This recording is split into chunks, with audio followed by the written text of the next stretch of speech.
There is a name that might connect you to a ship that once crossed an ocean no one was supposed to survive crossing. Not a legend. Not a family story passed down after too much wine at Christmas. A name, sitting quietly on a mailbox in Minnesota, or a school register in Bergen, or a passport in Ontario, that traces, through paperwork and now through DNA, back to the deck of a longship 1,000 years ago. For most of modern history, the Viking Age has been treated the way we treat all distant history, as something that happened, then stopped. The raids ended. The kingdoms Christianized.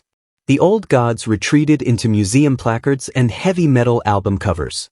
We were taught to think of Vikings as a closed chapter, a brutal but brief interruption in medieval Europe, gone by the time cathedrals started replacing longhouses.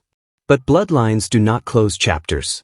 They keep writing, quietly, generation after generation, long after the history books stop paying attention. And in recent years, genealogists cross-referencing Scandinavian parish records with genetic testing have started noticing something the old narrative never accounted for. Certain surnames, Scandinavian in origin, often altered by centuries of migration and translation, appear to carry a disproportionate concentration of very old, very specific paternal lineages. Lineages that line up, with surprising consistency, with the era and geography of Viking expansion. This is not a story about everyone with blonde hair having a secret warrior ancestor. It is more careful than that, and honestly more interesting. The accepted history of Scandinavian surnames is straightforward enough. For most of the Viking Age, formal surnames as we understand them barely existed. People used patronymics. Eric's son became Eriksson, Olaf's daughter became Olafsdotter. A system that reset with every generation and left no fixed family name to trace across centuries. Fixed, inherited surnames didn't really take hold in Scandinavia until surprisingly late, often not until the 18th or 19th century, sometimes even later in rural Norway and Iceland. Historians long assumed this meant Viking Age ancestry was essentially untraceable through names alone, that the patronymic system had erased any direct linguistic thread connecting a modern Anderson or Larson back to a specific Viking Age family. It seemed like a closed door. A tidy, if slightly disappointing, historical fact. Except the door was not entirely closed. It just wasn't in the names themselves. The first crack in this assumption came not from surname research at all, but from something almost accidental, regional Y-DNA studies conducted across coastal Norway, western Sweden, and parts of Iceland. Researchers began noticing certain paternal lineages clustering with unusual intensity in specific fjord communities and old trading settlements, places that historical records confirm were major departure points for Viking Age voyages. That, on its own, was not shocking. Isolated populations often show genetic clustering. But when researchers began overlaying these clusters against farm name and patronymic-derived surname records, the closest thing Scandinavia has to a paper trail before the 18th century, a pattern started to emerge that nobody had gone looking for. Certain later, fixed surnames, adopted centuries after the Viking Age ended, seemed to preserve these older paternal lineages almost by accident.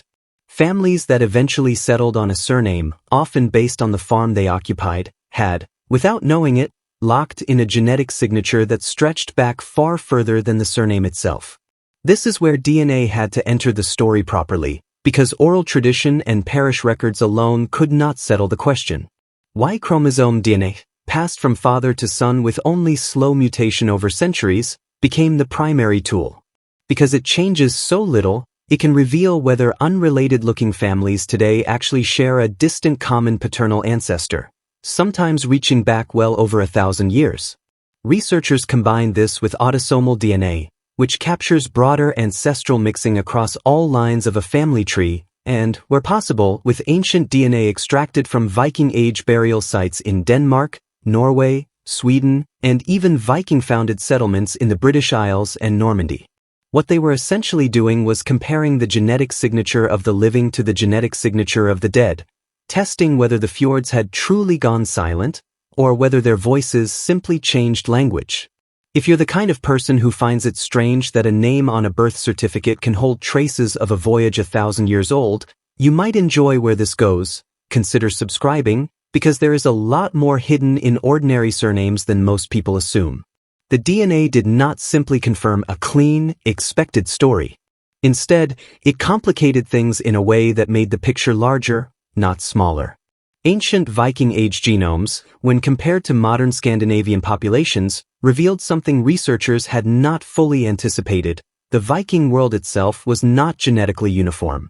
Burial sites in Denmark showed different ancestral mixtures than sites in central Sweden. Some Viking Age individuals recovered from British and Baltic sites carried significant ancestry from outside Scandinavia entirely, suggesting that Viking was, from the very beginning, less a bloodline and more a cultural and economic identity that pulled in outsiders through trade, raiding, marriage, and settlement. That was not a contradiction. It was a signal.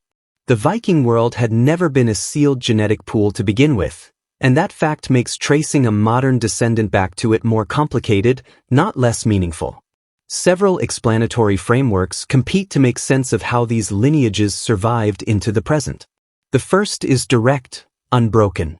Farm-based inheritance, families who remained on the same land for centuries, where the eventual fixed surname essentially fossilized an already ancient paternal line. The second is diaspora survival, descendants of Vikings who settled permanently in Normandy, the Danelaw region of England, parts of Scotland, Ireland, and the Norse settlements of Iceland and Greenland, where surnames evolved differently but the underlying paternal signal, in some documented cases, persisted. The third, and the one that complicates the romantic version of this story the most, is cultural absorption, non-Scandinavian populations who intermarried with Norse settlers so extensively that, within a few generations, communities were speaking Norse languages, using Norse names, and living Norse lives, regardless of how much Scandinavian ancestry any individual family actually carried. This third possibility matters, because it means a name can carry Viking Age cultural and even genetic heritage without offering a straight, single-source line back to a raider on a longship. History rarely hands us straight lines.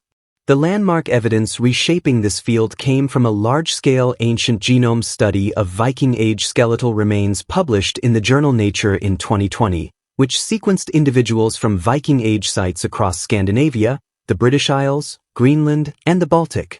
The scale of this dataset, hundreds of ancient genomes compared against tens of thousands of modern samples, allowed researchers to trace genetic continuity between specific ancient individuals and modern populations with far more precision than earlier, smaller studies ever could. The finding that mattered most was not simply that modern Scandinavians carry Viking Age ancestry, that was expected. It was how unevenly and unexpectedly that ancestry distributed itself.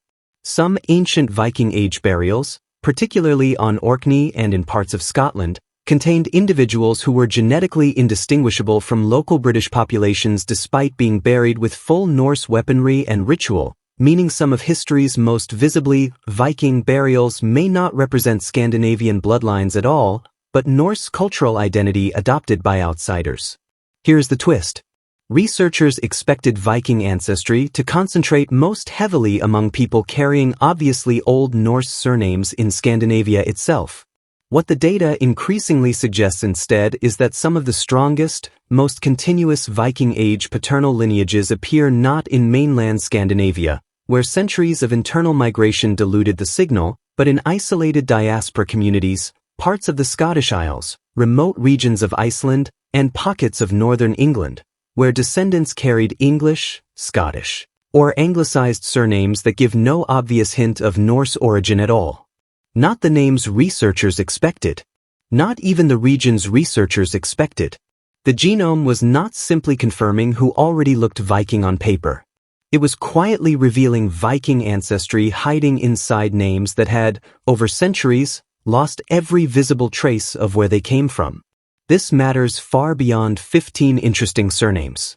It challenges the comforting idea that ancestry travels in clean, labeled packages, that a Scandinavian-sounding name guarantees Scandinavian blood, or that an English name rules it out. Human migration has never respected the tidy borders we draw around identity after the fact. People moved, married outsiders, adopted new languages, buried their dead in someone else's customs, and raised children who belonged, genetically and culturally, to more than one world at once. Picture a fjord in early spring, the water still holding the memory of winter, dark cliffs rising on either side like the walls of a cathedral nobody built. Somewhere along that coastline, 1,000 years ago, a family loaded a ship with tools, seed grain, and children, and sailed toward a horizon with no guarantee of return.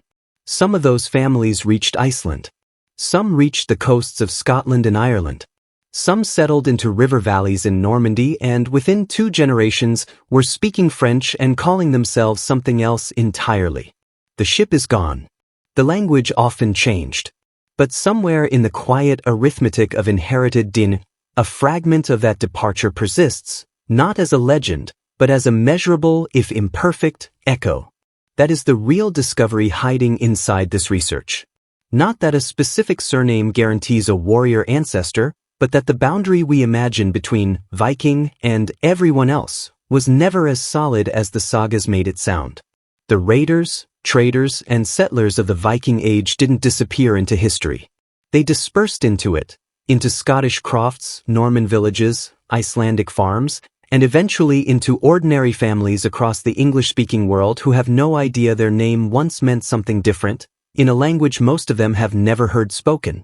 If your surname is one of the 15 carrying this signature, names like Halvorsen, Bjornsson-derived Bjornsson, Gunnarsson, Ragnarsson-linked Ragnarsson, Eriksson-descended Eriksson, Torvaldsson, Sigurdsson, Håkansson, Olsson, Larsson where farm continuity is documented, Sveinsson, Knutson, Ivarsson, Rolfsson, Magnusson, and the Norman Norse survival Fitzherbert. It does not hand you a guaranteed warrior in your family tree.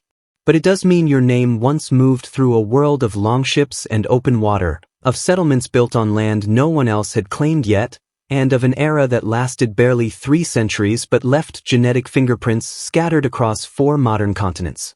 The map of who we are has always been messier than the names on our documents suggest. The Viking Age is a reminder that history rarely ends cleanly. Sometimes it simply changes ships, changes languages, and keeps sailing quietly through bloodlines, waiting patiently for someone with a DNA test and a little curiosity to finally ask where the voyage actually began. If stories like this interest you, let me know in the comments which ancestry or civilization you want traced next, because the past is still writing itself into the present, one surname at a time.